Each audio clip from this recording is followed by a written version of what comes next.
Un instrument principal de la politique étrangère des États-Unis est le changement de régime clandestin, signifiant une action secrète du gouvernement américain pour renverser le gouvernement d'un autre pays. Il y a de fortes raisons de croire que les actions des États-Unis ont conduit à l'éviction du Premier ministre du Pakistan, Imran Khan, en avril 2022, suivi de son arrestation sous des accusations fabriquées de corruption et d'espionnage, et à sa condamnation cette semaine à 10 ans de prison pour l'accusation d'espionnage. L'objectif politique est de bloquer le retour au pouvoir du politicien le plus populaire du Pakistan lors des élections du 8 février. La clé des opérations secrètes, bien sûr, est qu'elles sont secrètes et donc niables par le gouvernement américain. Même lorsque les preuves émergent grâce à des lanceurs d'alerte ou des fuites, comme cela arrive très souvent, le gouvernement américain rejette l'authenticité des preuves et les médias grand public ignorent généralement l'histoire, car elle contredit le récit officiel. Parce que les rédacteurs de ces médias grand public ne veulent pas se mêler de théories du complot ou sont simplement heureux d'être les porte-voix de l'officialité, ils donnent au gouvernement américain une très grande marge de manœuvre pour les véritables conspirations de changement de régime. Le changement de régime clandestin par les États-Unis est choquamment routinier. Une étude autoritaire de la professeure de l'Université de Boston, Lindsay O'Rourke, compte 64 opérations de changement de régime clandestines par les États-Unis pendant la guerre froide, entre 1947 et 1989. Et en fait, le nombre était bien plus grand parce qu'elle a choisi de compter les tentatives répétées dans un même pays comme un seul épisode prolongé. Depuis lors, les opérations de changement de régime des États-Unis sont restées fréquentes, comme lorsque le président Barack Obama a chargé la CIA, opération Timber Sycamore, de renverser le président syrien Bachar al-Assad. Cette opération clandestine est restée secrète jusqu'à plusieurs années après l'opération, et même alors elle a été à peine couverte par les médias grand public. Tout cela nous amène au Pakistan, un autre cas où les preuves indiquent clairement un changement de régime mené par les États-Unis. Dans ce cas, les États-Unis souhaitaient renverser le gouvernement du Premier ministre Imran Khan, le leader charismatique, talentueux et extrêmement populaire au Pakistan, renommé à la fois pour sa maîtrise du cricket de niveau mondial et pour son contact naturel avec le peuple. Sa popularité, son indépendance et ses énormes talents en font une cible privilégiée des États-Unis, qui s'inquiètent des leaders populaires qui ne se conforment pas à la politique américaine. Le péché d'Imran Khan était d'être trop coopératif avec le président russe Vladimir Poutine et le président chinois Xi Jinping, tout en cherchant également à établir des relations normales avec les États-Unis. Le grand mantra de la politique étrangère américaine et le principe actif de la CIA est qu'un dirigeant étranger est soit avec nous, soit contre nous.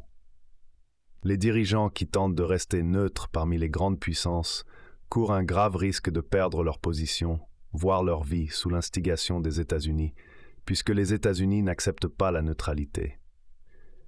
Les dirigeants cherchant la neutralité remontant à Patrice Lumumba, Zaïre, Norodom Sihanouk, Cambodge, Viktor Yanukovych, Ukraine et bien d'autres, ont été renversés avec la main pas si cachée du gouvernement américain. Comme de nombreux dirigeants du monde en développement, Khan ne souhaite pas rompre les relations ni avec les États-Unis ni avec la Russie à cause de la guerre en Ukraine. Par une pure coïncidence de planification antérieure, Khan se trouvait à Moscou pour rencontrer Poutine le jour où la Russie a lancé l'opération militaire spéciale, le 24 février 2022. Dès le début, Khan a plaidé pour que le conflit en Ukraine soit réglé à la table des négociations plutôt que sur le champ de bataille. Les États-Unis et l'UQMEV ont fait pression sur les dirigeants étrangers, y compris Khan, pour qu'ils se rangent contre Poutine et soutiennent les sanctions occidentales contre la Russie, mais Khan a résisté.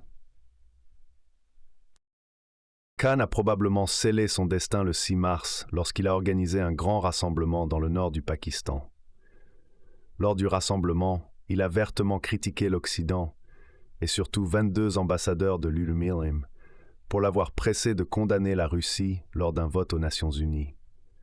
Il a également fustigé la guerre de l'OTAN contre le terrorisme dans l'Afghanistan voisin comme ayant été absolument dévastatrice pour le Pakistan.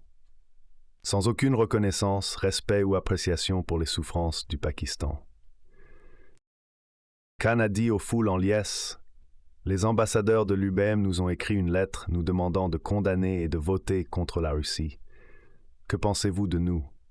Sommes-nous vos esclaves? Que quoi que vous disiez, nous le ferions. » Il a ajouté: « Nous sommes amis avec la Russie et nous sommes aussi amis avec l'Amérique. Nous sommes amis avec la Chine et avec l'Europe. Nous ne sommes dans aucun camp. Le Pakistan resterait neutre et travaillerait avec ceux qui tentent de mettre fin à la guerre en Ukraine. » Du point de vue des États-Unis, neutre est un mot de combat. La sombre suite pour Khan a été révélée en août 2023 par des journalistes d'investigation de The Intercept. Juste un jour après le rassemblement de Khan, l'assistant du secrétaire d'État pour le Bureau des Affaires de l'Asie du Sud et centrale, Donald Lu, a rencontré à Washington l'ambassadeur du Pakistan aux États-Unis, Asad Majid Khan. Suite à la réunion, l'ambassadeur Khan a envoyé un câble secret, un chiffre, à Islamabad qui a ensuite été divulgué à The Intercept par un officiel militaire pakistanais. Le câble raconte comment le secrétaire adjoint Lu a réprimandé le Premier ministre Khan pour sa position neutre. Le câble cite Lu disant que « les gens ici et en Europe sont assez préoccupés par pourquoi le Pakistan adopte une position neutre aussi agressive sur l'Ukraine, si une telle position est même possible. Cela ne nous semble pas être une position si neutre. » Lu a ensuite transmis l'essentiel à l'ambassadeur Khan. Je pense que si le vote de défiance contre le Premier ministre réussit, tout sera pardonné à Washington parce que la visite en Russie est perçue comme une décision du Premier ministre. Sinon, je pense que cela sera difficile à l'avenir. 5 semaines plus tard, le 10 avril, avec la menace directe des États-Unis planant sur la puissante armée pakistanaise et avec l'emprise de l'armée sur le Parlement pakistanais, le Parlement a destitué Khan lors d'un vote de défiance. Dans les semaines qui ont suivi, le nouveau gouvernement a poursuivi avec des accusations de corruption fabriquées de toutes pièces contre Khan pour le mettre sous arrestation et empêcher son retour au pouvoir.